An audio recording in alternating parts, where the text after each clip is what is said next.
ki nga xam ne moo nekkoon njiitub réewub États-Unis d'Amérique di Jimmy Carter daal dina nag faatu ginnaaw bu mu amee lu tollook téeméeri at moom nag moo nekkoon président bu États-Unis ci atum 1977 ba atum 1981 nekkoon it ci lim te fanweer ak juróom-ñeenteelu président bu États-Unis d'Amérique ginnaaw bu loolu amee nag ñi nga xam ne ñooy askan ba nga xam ne moo nekk ca réew moome wax nañ ne daal ci juróom-ñeenti fan ci weeru janvier bi di ñëw dinañ amal deuil national jagleel ko ki nga xam ne nag moo nekkoon seen président ñi xam ne ni mel mooy waa Maison Blanche.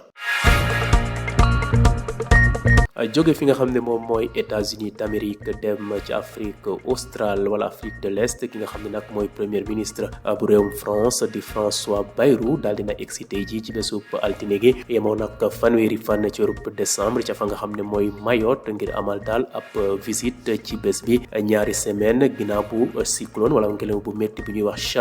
Chido daal di nag jaaree ca fa nga xam ne mooy îlub Mayotte mu daal di nag def jëye yu métti ay nit ñu bëri daal di ñàkk seen bakkan yàqu-yàqu yu bëri ñu nemmeekul ko fa avion moom bi nag ci bésub altine gi bu 5 heures du matin jotee ca Mayotte méngoo woon rek ak 2 heures du matin ci temps universel la daal di nag avion ba wàcc ci aéroport bu Mamoudzou nekk chef-lieu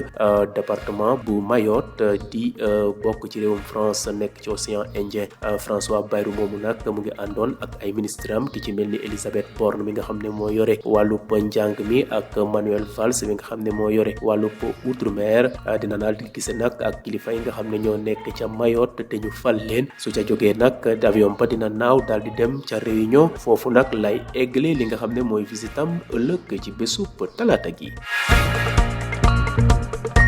jeexalee xibaaru bitim réew yi fa léegi ci fi nga xam ne mooy Afrique de l'Est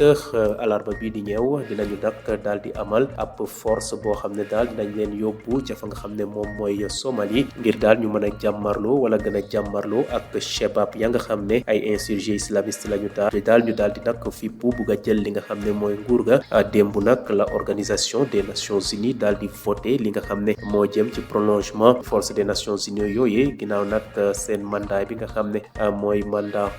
bu mission de transition ca Somalie di ATMIS di waaj a jeex ñu daal di nag bëgg a daal yeesalaat beneen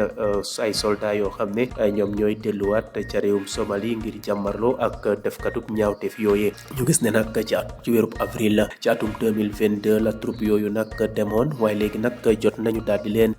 changé ji indi fa ñeneen ñu wax ne nag transition boobee nag nga xam ne dina daal di wéy ba mois de juin ñu gis ne nag Égypte sax wax na ne li nga xam ne moo jëm ci troupe soldat yooyee dina daal di nag bokk ci ñi nga xam ne ñoom ñooy yónnee waaye nag réew mi di Burundi ak Éthiopie ñoom nag wax nañ ne duñu mën a yónnee soldat fa nga xam ne moom mooy Somalie. L'ancien président des États-Unis Jimmy Carter est décédé à l'âge de 100 ans, locataire de la Maison Blanche de 1977 à 1981. Carter était le 39e président des États-Unis. Les Américains observeront le 9 janvier prochain une journée de deuil national en l'honneur de l'ex-président, a annoncé la Maison Blanche.